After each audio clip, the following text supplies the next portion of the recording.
Hi friends, welcome back to my channel Siri Aadya creations. ఈరోజు బ్రహ్ముడి ఎపిసోడ్లో కావ్య చెప్పిన ఒప్పందానికి అక్కడ ఉన్న బ్యాంక్ వాళ్ళు ఒప్పుకుంటారు. మీరు చెప్పింది మాకు అంగీకారమే, మీరు ఎన్ని ఇన్స్టాల్మెంట్లో కట్టాలనుకుంటున్నారు అనేసి అడుగుతారు బ్యాంక్ వాళ్ళు. అప్పుడు కావ్య ఇలా అంటుంది, 5 ఇన్స్టాల్మెంట్స్లో మొత్తం కట్టేస్తాము, అలా మాకు అనుమతించండి అనేసి కావ్య అడుగుతుంది. సరే అని వాళ్ళందరూ ఒప్పుకుంటారు.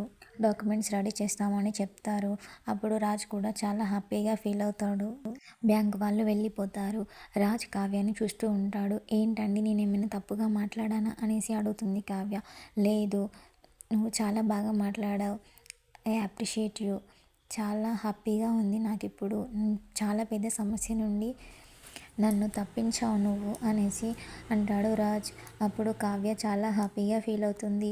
అక్కడికి వచ్చిన శృతి ఇలా అంటుంది, ఏంటి మేడం ఇదంతా కళ నిజమా? ఇవాళ నైట్కు ఫుల్ వరదలు వచ్చేలా వర్షం వస్తుంది కావచ్చు, తుఫానే వచ్చేలా ఉంది, ఏంటి రాజ్ సార్ ఇంతలా మారిపోయారేంటి అనేసి అంటుంది. అప్పుడు కావ్య చాలా హ్యాపీగా ఫీల్ అవుతుంది. తర్వాత సరేలే, నీ పన్ను చేసుకో అని శృతికి చెప్పి అక్కడి నుంచి వెళ్ళిపోతుంది.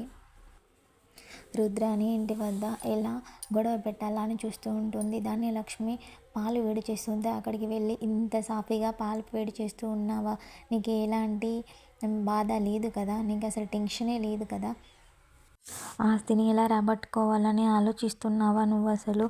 అలా రాజ్ కావ్య ఇద్దరు దర్జాగా ఆఫీస్కి వెళ్ళారు. ఇంట్లోకి వద్దు అని అన్న రాజ్ ఇప్పుడు తనని తీసుకుని ఆఫీస్కి వెళ్ళాడు. నువ్వేమో ఇలా పాలు కాచుకుంటూ ఉంటున్నావు, అయినా ఫ్యూచర్లో ఇదే యూజ్ అవుతుంది అనుకుంటున్నావా? ఫ్యూచర్లో దానికి కూడా డబ్బులు లేవు కదా నీ దగ్గర, టీ కొట్టు పెట్టుకోవడానికి కూడా, అలా ఏం చేస్తావు అనేసి ధాన్యలక్ష్మి రెచ్చగొడుతూ ఉంటుంది. అప్పుడు ధాన్యలక్ష్మి రుద్రాని ఇలా అంటుంది, ఏంటి రుద్రాని, నన్ను చూస్తే ఎలా అనిపిస్తుంది, నేను అంత చీప్గా కనిపిస్తున్నాను, నా పవర్ ఏంటో చూపిస్తా అనేసి అక్కడి నుంచి వెళ్ళిపోతుంది ధాన్యలక్ష్మి. అప్పుడు రుద్రాని చాలా హ్యాపీగా ఫీల్ అవుతుంది. ఆఫీస్లో రాజ్ కావ్య ఇద్దరు చాలా హ్యాపీగా ఫీల్ అవుతూ మాట్లాడుకుంటూ నవ్వుకుంటూ ఉంటారు.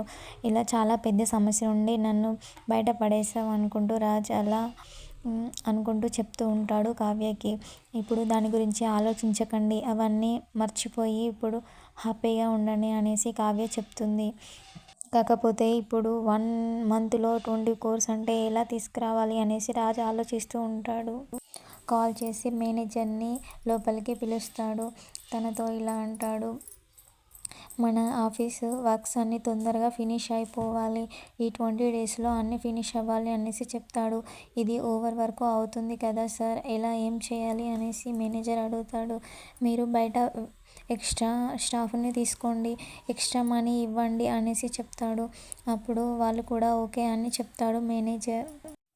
డబ్బులన్నీ ఇక్కడే అయిపోతే ఇంట్లో ఎలా అనేసి రాజు ఆలోచిస్తూ ఉంటాడు. అప్పుడు కావ్య ఇలా అంటుంది, ఇంట్లో కొంత మనీ ఉందిలే, నేను దాంతో అడ్జస్ట్ చేస్తాను ఇంట్లో వరకే అని చెప్తుంది కావ్య. కావ్య ఆఫీస్కి వెళ్ళేటప్పుడు స్వప్నకి కీస్ ఇచ్చి వెళ్తుంది, ఎవరికైనా అర్జెంట్ అవసరం అయితే మనీ ఇవ్వమని. అది రుద్రాని రాహుల్ ఏం చేయాలి, ఆ డబ్బులు ఎలా కాజేయాలి అని చూస్తూ ఉంటారు. అలా ఇద్దరు ప్లాన్ వేసుకుంటూ ఉంటారు. తన దగ్గర ఉన్న కీస్ చూసుకుంటూ ఇద్దరు ప్లాన్ వేసుకుంటూ ఉంటారు. స్వప్న దగ్గరికి రుద్రాని రాహుల్ ఇద్దరు వచ్చి, మాకు ఇప్పుడు ప్రజెంట్ ఒక 4 lakhs కావాలి అనేసి అడుగుతారు. అందుకు స్వప్న ఒప్పుకోదు. నువ్వు ఒప్పుకోకపోతే మేము ఎవరిని అడగాలో వాళ్ళని అడుగుతాము, ఎవరిని అడగాలనుకుంటున్నామో నీకు అర్థమైందనుకుంటా, అది ధాన్యలక్ష్మిని తీసుకొస్తే నువ్వు డబ్బులు ఎలా ఇయ్యవో నేను చూస్తాను అనేసి రుద్రాని స్వప్నతో అంటుంది. అప్పుడు స్వప్న ఆలోచిస్తుంది. సరేలే, నేనే వెళ్ళి తీసుకువస్తాను అనేసి చెప్పి స్వప్న లోపలికి వెళ్ళి డబ్బులు తీసుకువస్తుంది. ఆ డబ్బులు రుద్రాని చేయికి ఇచ్చేటప్పుడు కావ్య వచ్చి, ఆగక్క అనేసి ఆపుతుంది. ఏంటక్క, డబ్బులు ఎందుకు అనేసి అడుగుతుంది. అంత డబ్బు ఎందుకు అనేసి అంటుంది. అంటే స్వప్న ఇలా చెప్తుంది, వీళ్ళిద్దరూ కలిసి నన్ను బ్లాక్మెయిల్ చేస్తున్నారక్క, ధాన్యలక్ష్మికి చెప్తానని ఇంట్లో చిచ్చు పెట్టి ఆ ధాన్యలక్ష్మికి చెప్పి గొడవ పెట్టడం ఎందుకనేసి నేనే డబ్బులు తీసుకొచ్చి ఇస్తున్నానక్క అనేసి చెప్తుంది స్వప్న. అప్పుడు కావ్య, ఆ కేసు ఆ డబ్బులు నాకు ఇవ్వు, నీ దగ్గర కేసు ఉండేసరికి అందరికీ రెక్కలు వచ్చేసాయి అనేసి ఆ కేసు డబ్బులు ఆ మనీ తీసుకుంటుంది కావ్య. స్వప్నతో ఇలా అంటుంది, నువ్వు వెళ్ళి ఇంట్లో వాళ్ళందరినీ పిలువు అనేసి చెప్తుంది కావ్య. అప్పుడు స్వప్న లోపలికి వెళ్ళి అందరినీ పిలుచుకు అక్కడికి అందరూ వస్తారు. ఏంటి కావ్య ఎందుకు పిలిచావు అనేసి అపర్ణ అడుగుతుంది. ఇది అందరికీ చెప్తున్నాను వినండి అనేసి కావ్య అంటుంది. ఇక నుంచి 1 రూపీ ఖర్చు పెట్టాలన్నా నాన్న లెక్క చెప్పాల్సిందే. మీరు కార్లో పెట్రోల్ పోయించినా కూడా నాకు స్లిప్ తీసుకొచ్చి ఇవ్వాలి. బిల్ స్లిప్ తీసుకొచ్చి నాకు ఇవ్వాలి అనేసి చెప్తుంది కావ్య. ఇంట్లో అనవసరమైన ఖర్చులు తగ్గించాలి. అనవసరంగా లక్షలు అడిగేస్తున్నారు. అందరూ నీళ్ళలా డబ్బులు ఖర్చు చేస్తున్నారు. ఇలాంటివి ఇక నుంచి నడవు అనేసి చెప్తుంది కావ్య. అప్పుడు రుద్రాణి ఇలా అంటుంది. చూసావా ధాన్యలక్ష్మి, డబ్బులు రాగానే ఎలా కళ్ళు నెత్తికి ఎక్కేశాయో, ఎలా మాట్లాడుతుంది చూడు. ఈమెను అడగాలంట డబ్బులు, ప్రతిదీ లెక్క చెప్పాలంట అనేసి అంటుంది రుద్రాణి. అప్పుడు కావ్య ఇలా అంటుంది. నేను చెప్పేది తనకు కూడా వర్తిస్తుంది. నేను తనని కూడా దృష్టిలో పెట్టుకునే అంటున్నాను. తనకేం సపరేట్ రూల్స్ కాదు, అందరికీ ఇవే రూల్స్ అని చెప్తుంది కావ్య. అప్పుడు ధన్యలక్ష్మి ఇలా అంటుంది. ఏంటి పొగరు చూపిస్తున్నావా? డబ్బు కీసు చేతికి రాగానే కొమ్ములు వచ్చేసాయా ఏంటి అనేసి ధన్యలక్ష్మి అంటుంది.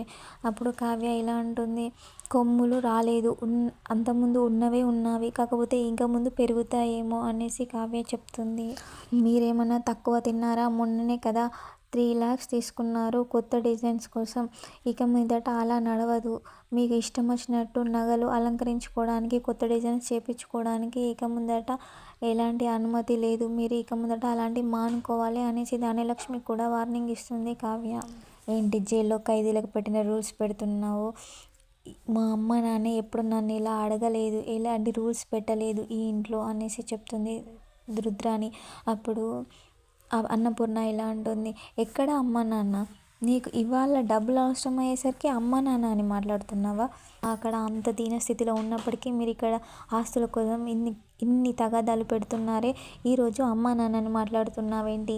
నాకు నాకు బిడ్డలే లేరు, నాకు ఉన్నది కొడుకులు 2 మాత్రమే అనేసి అన్నపూర్ణ చెప్తుంది. అప్పుడు ధనలక్ష్మి ఇలా అంటుంది. అంటే కావ్య చెప్పిన రూల్స్ అని మేము ఫాలో అవ్వాలా అత్తయ్య అనేసి అడుగుతుంది.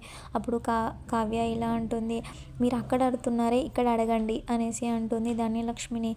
ఇవే రూల్స్ ఇప్పటి నుంచి అందరూ ఫాలో అవ్వాలి, ఓకేనా? ఇవే నా రూల్స్, ఎనీ డౌట్స్ అని అంటుంది కావ్య. నో డౌట్స్ అమ్మ అనేసి ప్రకాశం అంటాడు. ఇంతటితో ఇవాటి ఎపిసోడ్ పూర్తవుతుంది. రేపటి ఎపిసోడ్లో ఇంట్లో టిఫిన్ ఇడ్లీ మాత్రమే ఉంటుంది. అప్పుడు ధనలక్ష్మి ఇలా అంటుంది. ఏంటి 4-5 టిఫిన్లు చేసేవాళ్ళు, ఒక ఇడ్లీ మాత్రమే ఉంది ఏంటి అనేసి అంటుంది ధనలక్ష్మి. అప్పుడు పని మనిషి కూడా ఇలా అంటుంది. అంతే అమ్మ, ఒక ఇడ్లీ మాత్రమే చేయమన్నారు, ఇక నుంచి అంతే అనేసి చెప్తుంది.